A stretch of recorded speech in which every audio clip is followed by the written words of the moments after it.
Now, what if I told you that there was a coffee shop that has a fantastic brunch menu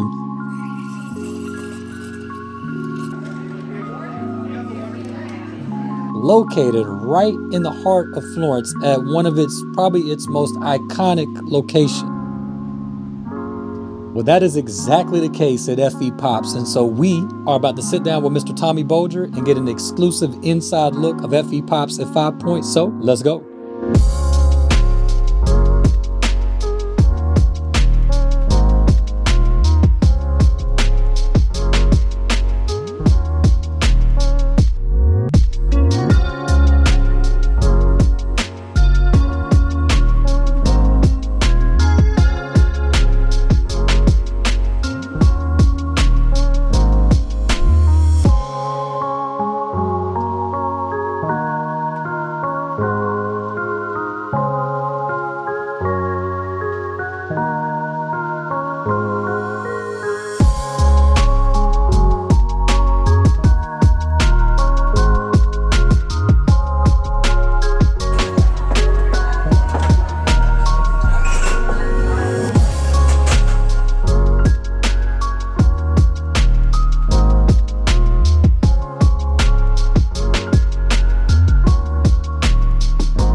Tommy Bolger, how you doing? I'm all right. How you doing, man? I'm pretty good.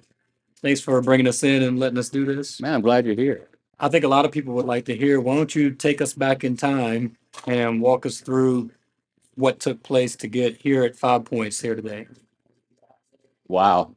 Yeah, yeah, Not too yeah. big of a question, right? Nah, I remember when we were talking about doing this. I started thinking like, where did the food and restaurant business, where did that enter my life? And my journey in the restaurant business began a long time ago in Florence, and I've really loved it ever since. I bus tables at Adam's Rib that used to be here, ended up waiting tables at Benton's Cork and Cheese Board, which is a kind of an iconic place for old Florence people. Really fun place to work. Did that around here, and I worked at several restaurants in Florence. Obviously, bartended at Apollani's for a while. So we have been around the scene and really love the community. About 12 years ago, I opened Lula's Coffee Company and ended up selling that to some friends of mine when we bought the property to move FE Pops here or to come here and to work.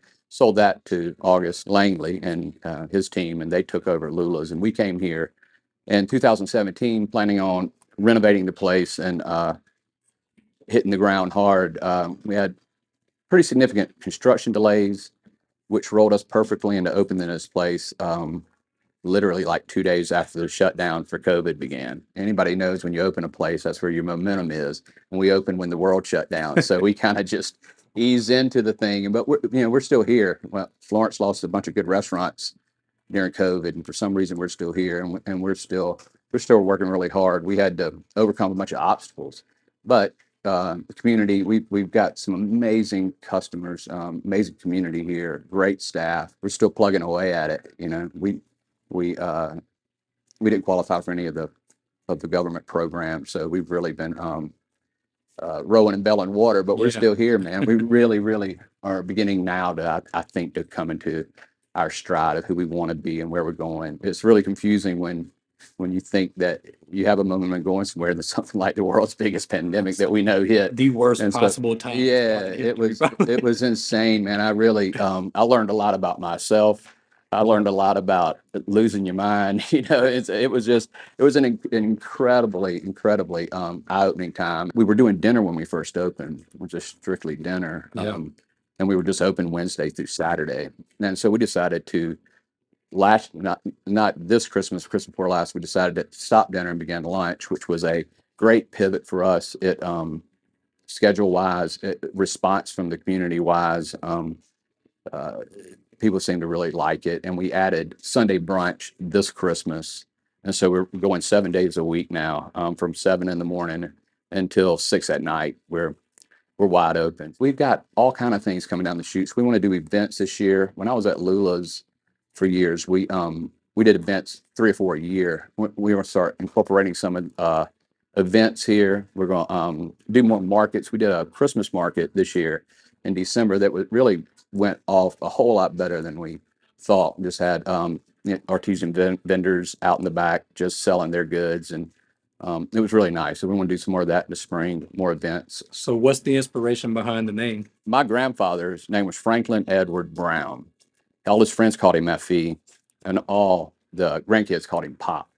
And so I just took what his friends called him and and then what we called him, we put it together, F.E. Yeah. Pops. I thought the name was pretty cool because it gives that, back in the day, everybody's business had their initials, J.C. Penney's, Right. A.W. Swartz, all these Yeah. different things. And so it kind of gave that little bit of that vintage feel to it. And the unique thing about my grandpa, the first place I can remember in Florence, South Carolina, as a kid, seeing men, it was at the time it was men, but people gather around at a bar to have coffee and to talk sports, boxing, Yeah. or whatever, was at a Napa Auto Parts store on Irby Street. And I would spend a night with Sounds my right. grandparents. Yeah, I'd spend a night with my grandparents on Friday night. And on Saturday morning, I'd get up with Pop and we would ride to the auto parts store. And there was always about 6 or 7, 8 old guys sitting around Yeah. drinking Sanka coffee and talking about mainly boxing, racing, whatever Yeah. the current event, reading the paper and calling it out. So it was the first place I saw community gathering over coffee. And so it's significant. That I didn't really realize that until we named the place this. I was like, man, that's Pop's Yeah. the first guy I really remember going to a coffee shop with, but it was in an auto parts store. That's one of the things that I love about the vibe in here. And we set up right here by the fireplace and everything. And you were telling me about these hitch posts out where to tie horses up back in the Yeah, day. yeah, man. They're right here off the front porch. They're literally legitimate. They're not for decoration. They're legitimate horse ties. People used to ride their horses through Five Points all the time. Yeah. This was a one I understand, and I'm trying to piece the history together totally on this. I've got all these. I got the puzzle pieces. I Yeah. don't have the big picture yet. We had a set of ladies, little old ladies came in. They were little girls when they lived here. And they were talking about how their parents put these things up and people would tie their horses up and come and hang out and sit on the porch and talk or hang around. So yeah, it was pretty. I didn't realize how many horses were Yeah. used to here. It's just Well, it's a historic town. That's one thing that a lot of people probably don't realize. So for y'all to be able to preserve some of that historic element is really cool, especially at this location. I mean, right at 5 Points is yeah, man. I love this spot. I rented this place from Alvin Davis, who owned it, and when I had Loopy's on Second Loop in like 1997, I rented this place for a month from him, and we were gonna we were going to put a business in here, and I'm glad that it was going to be a restaurant, but I'm so glad that it didn't. That's one thing I'm glad it didn't work out. The time wouldn't have been right, but I've looked at and watched this building for years. what about the coffee? You guys have your own brand. Yeah, when we had Lula's, we were buying coffee, from different coffee roasters, and we really, a light bulb went off one day, and we decided to just start trying our hand at roasting. We call it batch 9 because it literally was on the ninth batch that we had something in our cup that had a good semblance of a nice cup of coffee. Probably wasn't the best, but it was the first one where we went, wow, we're on to something. I think we can hone it in. And I've gone and taken roasting classes from Mill City Roasters in Minnesota, a couple of guys who were just ninja in the roasting industry. It was a beginner's class, but for me, it really did change things. I've grown to learn this, that everybody's cup of coffee is their own. Yeah. We don't. You want to hear a story about one of the Yeah. things that really set that off for us? Right before we opened Lula's, I went to pick up some T-shirts from a place I was purchasing T-shirts from, and the lady that was a reception at the front said, "Oh, you've been in here a few times. What are you opening?" And I said, "We're opening a coffee shop right down the road." And she literally turned bright red, and she was like, "I'll probably never come in there." I was like, "Why would you say that?" And she had a bad experience at a corporate coffee shop where I think she didn't know how to order. She didn't know the lingo. She didn't know how to order the right size. She didn't know Yeah. how to really didn't know how to do the whole thing. And it, and I'm not saying everybody's like that, but it really, for some reason, shook her. I mean, the lady telling me the story is physically like her ears are red. She was like, it bothered She her. was embarrassed, like some elite society that she Yeah, I don't know how to function in there. and so I remember I left there. I was like, listen, I gave her like some free coupons. Like, come down, you're never going to feel like that in our place. And I went and we were training, we were training ourselves to be baristas. At the beginning, we were training. So I had a bunch of people down at the coffee shop training. I remember gathering them up when I got back and said, look, we're never going to be the kind of place that makes somebody feel awkward because they don't know how to order a cup of coffee. We're going to slow customers down. We're going to make suggestions. And so we began doing that via pour overs or just really taking our time with each customer, not trying to push past them. Yeah. We wanted to change that perception, that coffee shops aren't like that. And it really did kind of set us apart, just that we wanted to have everybody to have a good experience when they came in and build community. Our sign has food, music, coffee, food, music, and community.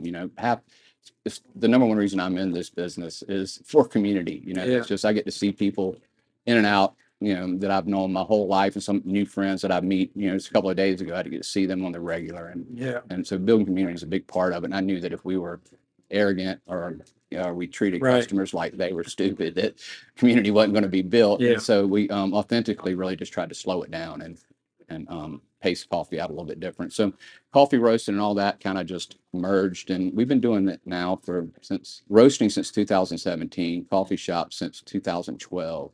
We enjoy it, man. I love the culture. I've never met. Florence is absolutely full of amazing restaurants, amazing restaurateurs. I've never.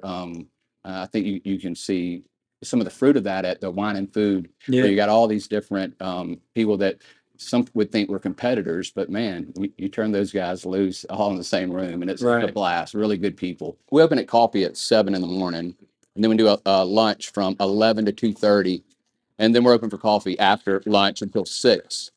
And so we stay open pretty much all day for coffee. And this is 7 days a week now, right? 7 days a week, yeah. So I know something that I'm definitely excited about, and the audience will be, as they get into some food. So what kind of stuff can we expect as we're about to shift over and take a look at that brunch menu? Oh, man. We just did a new brunch menu it's more of a hybrid between lunch and brunch. It's got rancheros, got Tostitos. Did I say Tostitos? Tostadas. Tostadas. A couple different versions of that. We got a 5 points platter on there, which is your basic grits and sausage and bacon and hash browns. What'd you have the other day?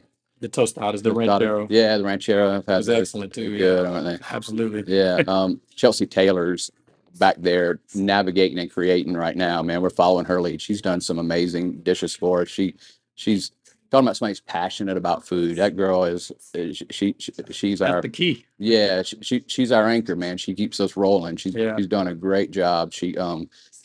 I need somebody to keep me straight, so she keeps me straight and handles the stuff in the back for me too. So she's doing a great job. We really do have an incredible staff. These guys, most of them, we've been together almost the whole time. Josh, our barista that's here today, has been with us since almost the beginning. Tommy, I appreciate you taking the time to sit down and chat with us and share the story. I know that a lot of people are going to enjoy listening to that background, but I'm ready to eat. So, and I know they are too. So why don't we transition over? We're going to take a look at this brunch menu and see what kind of food y'all have today. Cool.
Obviously not just a coffee shop, but they got a crazy brunch menu though, man.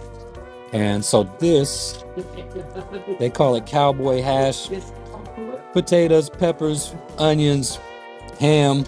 Let me see if I can get all that in that bite right there. It has.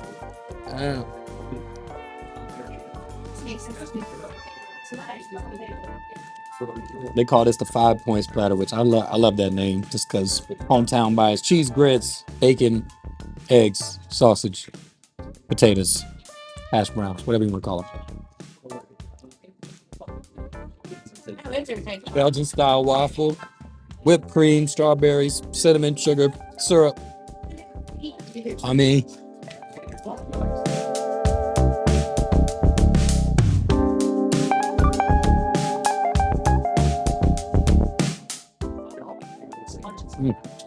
man, that is fire. Perfect pairing with black coffee. So I want to get something from more the lunch side because this is a brunch menu. I love a good old BLT, like it's basic, but bacon, lettuce, tomato. But they got this roasted corn aioli, I believe, on here with pasta salad.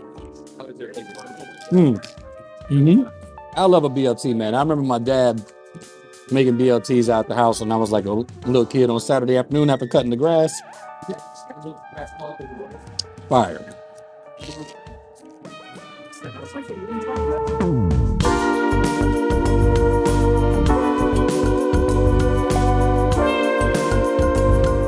So it's FE Pops at 5 points. It's impossible to miss. They've been around since basically the start of the pandemic, and you heard Tommy's story, awesome story. He's got tons of great stories, honestly. Let's talk with him. So maybe we'll be able to get some more of those stories out of him in the future. But what I'll tell you is you got to come check them out if you've never been here. Great atmosphere, great coffee, and they work really hard to be intentional about putting a good product on the plate that they're sending out of the kitchen. So it's great food. So it's FE Pops at 5 points again. Come check them out. We'll put their address, hours of operation, contact information down in the description of the video. As always, appreciate y'all's viewership. If you enjoyed this video, please give it a like. Helps us out a lot. We really do appreciate it. In the meantime, look forward to seeing y'all around, and God willing, we'll see you on the next video.